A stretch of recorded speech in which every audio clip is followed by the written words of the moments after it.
क्योंकि इस विकास के बाद व्यक्ति चमत्कारी हो जाता है। उसके आसपास कई चमत्कार होने लगते हैं। यहाँ की चीज़ें वहाँ हो सकती हैं और वहाँ की यहाँ। कहीं और की बातें आप जान जाएंगे। ऐसी चीज़ें होंगी।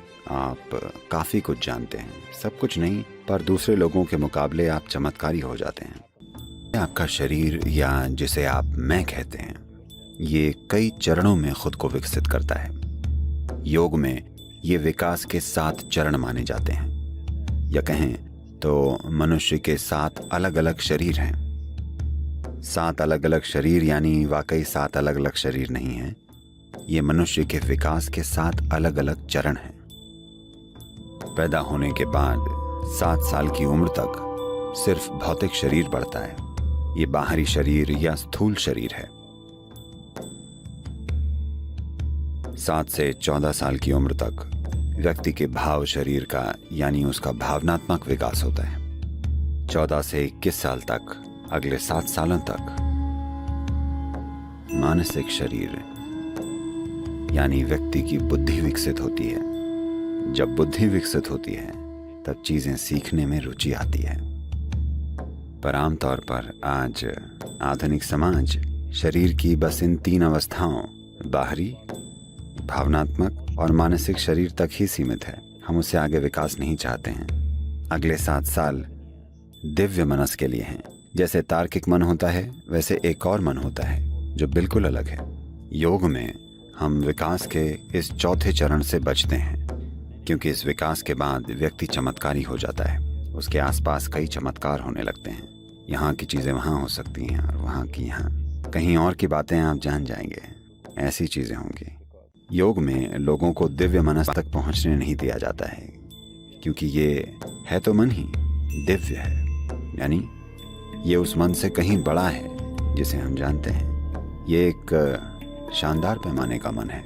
इस मन में प्रवेश करने के बाद आप काफ़ी कुछ जानते हैं, सब कुछ नहीं, पर दूसरे लोगों के मुकाबले आप चमत्कारी हो जाते हैं। ऐसा होने के बाद लोग आमतौर पर अगले स्तर तक विकास नहीं कर पाते।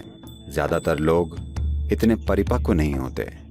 वे इसे दूर रखकर आगे नहीं बढ़ पाते। वे इसी में उलझ जाते हैं। ये एक मानसिक स्थिति ही है।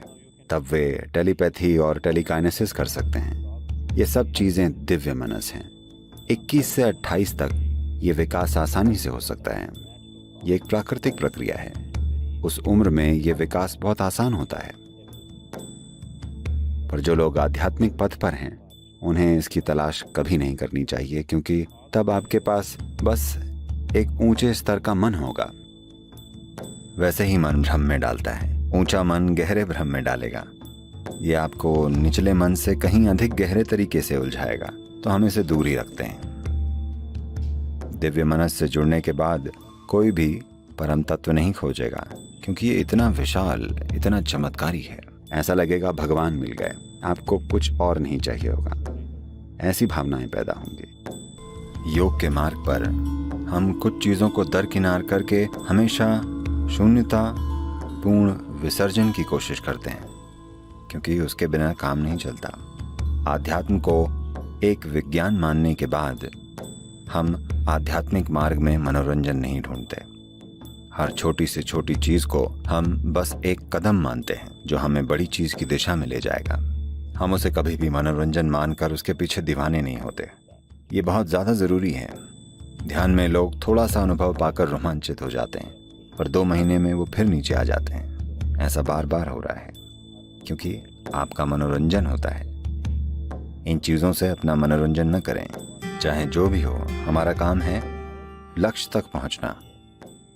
जब कोई व्यक्ति आध्यात्मिक मार्ग चुन लेता है तो उसके बैठने, खड़े होने, खाने, बोलने, सोचने और जीने का तरीका सब कुछ आध्यात्मिक हो जाना चाहिए। हमें हमारे जीवन के हर पहलू को योग की प्रक्रिया और विकास की प्रक्रिया बनाना होगा।